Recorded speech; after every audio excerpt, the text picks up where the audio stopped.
I've always been a great lover of opera, particularly very extreme and unrealistic opera. I love crazy Italian opera. But as a composing student, when you start to learn to write for the voice, the very first thing that you are told by any good teacher is the calculation of spoken word to singing word. And you are told that the amount of time that it takes to sing a sentence is more or less three times the length of speaking it. And my great objection to opera always was that aspect, because if you think about it, nothing on an opera stage takes place in real time. It's not dramatic time because everything is three times too long. Hence, you have singers planting themselves and singing arias because the action doesn't fit the time frame of the reality of the words. So, as a young composer, I was always trying to figure out a way to write a piece which combined the power of the spoken word, the power of theater, with the power of music as it's done in opera, but in real time and understandable, so that actually you're in the theater, but the music is not background. It's integral and powerful. Uh, and so, in the back of my mind, I was carrying that exploration for years, literally. And then one day, I was in London with Pinchas Zuckerman. We were going to play concerts. And in the meantime, he was conducting the English Chamber Orchestra. I was sitting in a rehearsal next to someone, I don't remember who this was. And this person next to me pointed at a cellist in the English Chamber Orchestra and said, "You know, Anita was in Auschwitz and she was forced to play Bach suites while people marched to the gas chamber." And this was obviously shocking in a huge way. That was the first time I had heard about music in concentration camps. Uh, and at some point after that, I would say probably a month or two, daydreaming as composers do. And I was thinking about my search for a way to combine theater and music. And then, for whatever reason, the thought of Anita came into my head at the same time. And I realized really suddenly that this was the solution. The solution would be a piece about a musician, older, later in life, that had been so traumatized by that experience that they would hallucinate and remember playing. And that gave me a rationale for having musicians on the stage. In the opera, you have a hole in the ground with 100 people for no reason. What I ended up with was a rationale for musicians being on the stage because they were her hallucinations, they were her memories. And so I decided that what I needed to write as a piece was a single person, a monologue of an aged musician who had been in a camp, who had been forced to play, and was now in between reality and hallucinating, like the people you see on the street in New York. And the musicians would be behind the actor, hidden by a scrim, so that if you lit the stage in front of the scrim, you didn't see them. But if you lit behind the scrim, they would appear like phantoms. So the next step was my reading and researching and searching for the story, the text that would, in my mind, appear someplace in a book, and I would use it. And this was very frustrating because I couldn't find it. At a certain point, I went to a man who was a good friend of mine at that time, Maximilian Schell, who obviously is very familiar with this subject, having acted in many films, both as a Nazi and not as a Nazi. And I spoke to him about it, and he said, "Mark, you have to write it." And I thought, that's not possible. I'm not a writer. I can't write this. And he said, "Of course you can. You're the only one that can, because you know exactly what you need." So this set me on another research venture. And I found a place in New York, in Brooklyn, in fact, which was a research repository for interviews with Holocaust survivors. They had an entire library of recordings from survivors. And a person there helped me in picking out all the ones that were musicians. And I would go to Brooklyn and spend hours listening to these interviews with musicians who had survived in the camps. And the next step was my asking, because they were all anonymous, would you please go back to this particular person and see if they would see me? And I ended up with several of these musicians that I would go visit.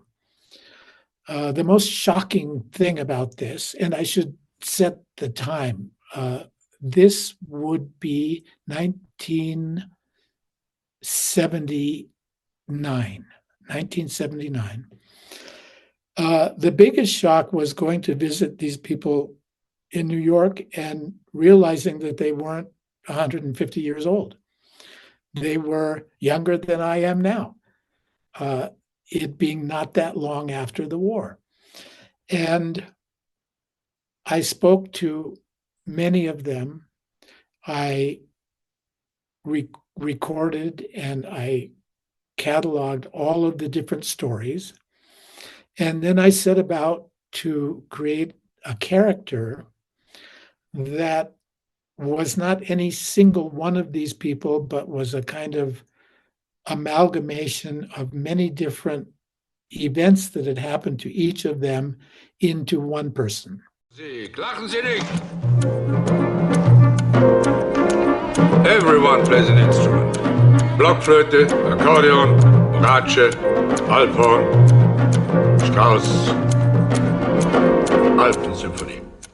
So all of the actual events that I cite in the piece happened, only it wasn't one person, it was several of these other people. The fascinating thing to me about this subject is the fact that in our classical music world, the foundation, the most profound, the most important pieces of all of our music are all German. On a special occasion, you perform the Ninth Symphony of Beethoven. It's identifiable as explicitly representing the best qualities of humanity. And what was so perplexing to me was the thought that these very same people not only perpetrated this unthinkable Holocaust, but also were enamored and proud possessors of this legacy, this great spiritual and humanitarian legacy of German music. So, what I set out to do in the text was to portray different levels of this person's reality. There was the mundane, everyday level. There were then moments of a deeper kind of remembering and trauma. And then on the deepest level, moments where there's a complete immersion in the hallucinatory aspect of being back there at that time. It took me a good part of a year to compose the text. And I did that first and separately. And I did it knowing along the way, always imagining more or less what the music would be. And I was most interested in using music of the time. I researched marches, I researched pop music of that era, and I also incorporated a vast, vast number of actual quotes from pieces that would have been played, pieces that would have been performed by this person in the camp. When I began to compose the music, amazingly to me to this day, it took me 6 weeks, two 3-week periods to write an hour of music. It literally poured out after all of the immersion in the research and the writing of the text and all of the imaginings. The premiere, well, it was a co-commission between the 92nd Street Y in New York and the South Bank Festival in London with the National Theatre.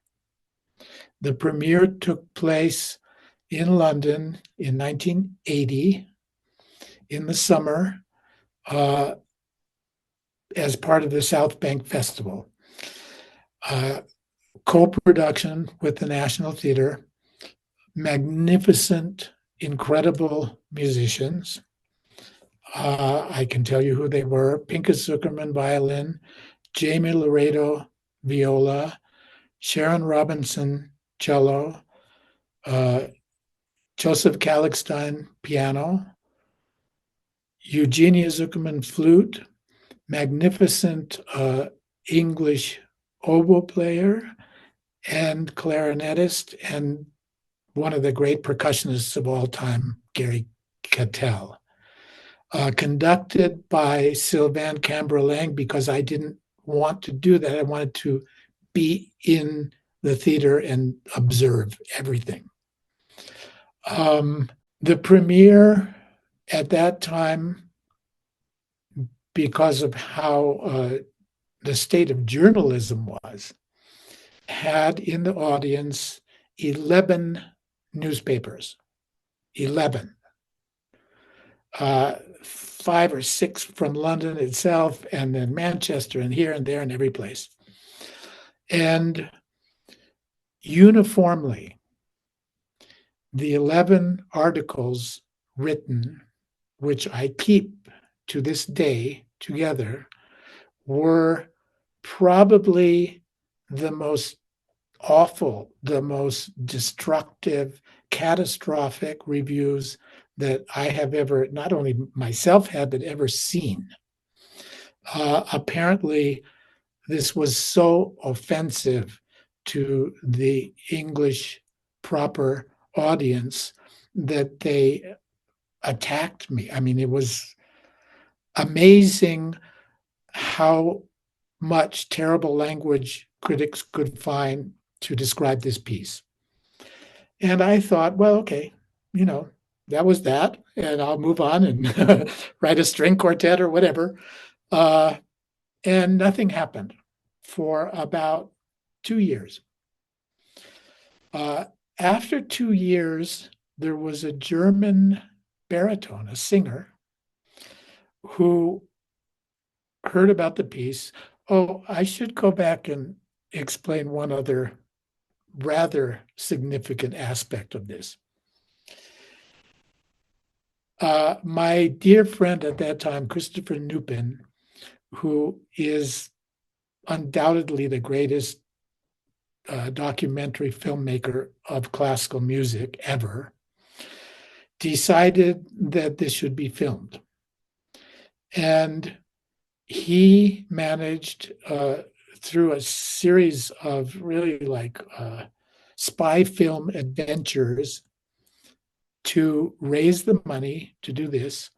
I remember one morning racing with him to meet with a Rothschild, I think an English Rothschild, who gave us part of the money. And the film was then going to be sponsored by the Channel 4 in England and the third channel of television in Germany, which is quite interesting. But the person at that time who was head of that third channel was a very enlightened man. Manfred Grete was his name. And so the performances were on a Friday and a Saturday. And on the Friday evening, after the performance, through the night, all of the film equipment came in, 7 cameras, all the lighting, all the stuff. They filmed through the night, broke everything down, and then we did the second performance the next day. But I can't play. There's no hair on my bow. Actually, there is. There's some human hair.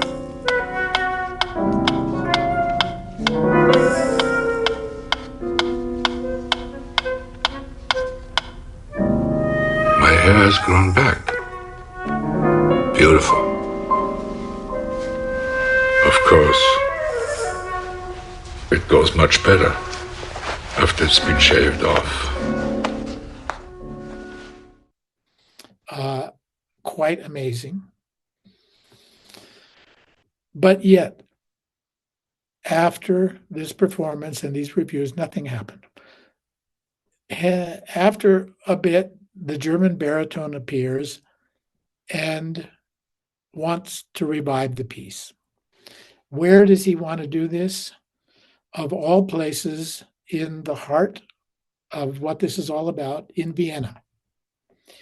And so he organized performances in the City Theater in Vienna. There was a series of them, which I conducted. As it happened, there were a couple of amazing people who came to one of the performances who happened to be there at the time. Claudio Abbado, Hal Prince, both came to those performances.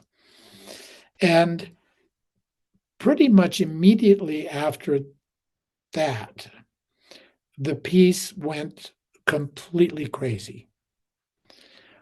It was done subsequently over the next 5 or 6 years in Finland, in Finnish, in Sweden, in Swedish, in Norway, in Norwegian, in Denmark, in Danish, in Holland, in Dutch, in Germany, in Austria, in Switzerland, in German, in Italy, in Italian, in Israel, in Hebrew, in Japan, in Japanese, translated by the greatest living poet at that time, in South America at the Teatro Colón, in Spanish morphed into, instead of being about the Holocaust, being about all of the disappeared people in Argentina. It has had 3 recordings. There are 3 recordings of this piece. The first one is most interesting because it got taken up in Germany by the greatest living theater actor at that time, a man called Will Quadflieg, who had stayed in Germany through the war, had read poetry to German soldiers at the front, and this became his kind of repentance, doing my piece. He performed it in Hamburg. The opera had a small theater, and they put it on over 2 seasons. He did it probably 50 times there. They did it on tour. He recorded it for Deutsche Grammophon with Christoph Eschenbach conducting, and I played the piano. It has become, in the German-speaking countries, a kind of major theatrical work where about half a dozen of the greatest stage actors have all done it. Likewise, in these other countries, it was always the best actor in the country that would do the piece. Besides Christopher's film, which went to a couple of places, and actually, strangely enough, there's a film festival in Besançon, France, and I won whatever they give you, some kind of animal, for the best music in a film, which is slightly ridiculous, but that happened. It was also shown in Italy at the Prix Italia outside in Siena on a gigantic screen for thousands of people. Other really interesting and significant performances. It was done in Munich on the site of the former synagogue on Kristallnacht one year. It was performed in Oxford with a great English actor, Henry Goodman, as the opening ceremony of the largest ever conference of Holocaust survivors in 2000. The opening ceremony, incredibly, was Anita Lasker, the cellist that I first saw in the English Chamber Orchestra, playing in the first half with a few people, and then Through Roses being done in the second half. It's been done in Cologne, in Germany, introduced by the mayor of the city, done in the city hall with school kids bussed in. There was a woman at the university in Hamburg who wrote her doctor's thesis about the piece. It's in the library of the Holocaust Museum in Washington and in Yad Vashem in Jerusalem. And to this day, it continues to be performed all over the world, and really took on a life of its own. I'm remembering now some of the other incredible performances, because people really got into presenting it in particular ways. We did it once in Zurich every night for 10 nights in a row at midnight in an old abandoned streetcar station downtown Zurich from that period, from the Second World War, every night at midnight. Likewise, we did it in Jerusalem once at the Jerusalem Festival in an old power station, again, at midnight, 10 nights in a row. And it's an astonishing thing, particularly with audiences. Whenever I do it now, I speak to the musicians before and point out to them that, when we're done performing this piece, be careful how you walk out of the building, because audiences sit in their seats, they don't move, they're completely overwhelmed with the power of what this piece does, and we tend to forget that. I remember one of those nights in Zurich in the first evening, walking out with some musicians and kind of, joking, and people didn't appreciate that. So we're very careful about that now. But the piece has become its own thing. It's unique in many ways, particularly the form. And I emphasize my real connection to it from the beginning, my real impetus was not to write a Holocaust piece. That was nowhere in my mind. I was interested in this form of theater with music where everything takes place in real time, and you understand all the words. But there is this powerful, powerful music which affects you the same way as in an opera. And that makes it quite unique.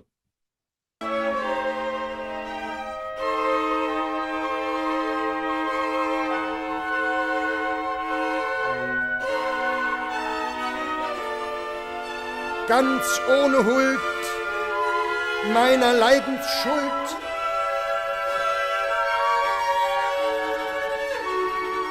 nicht meine Klagen darf ich dir sagen,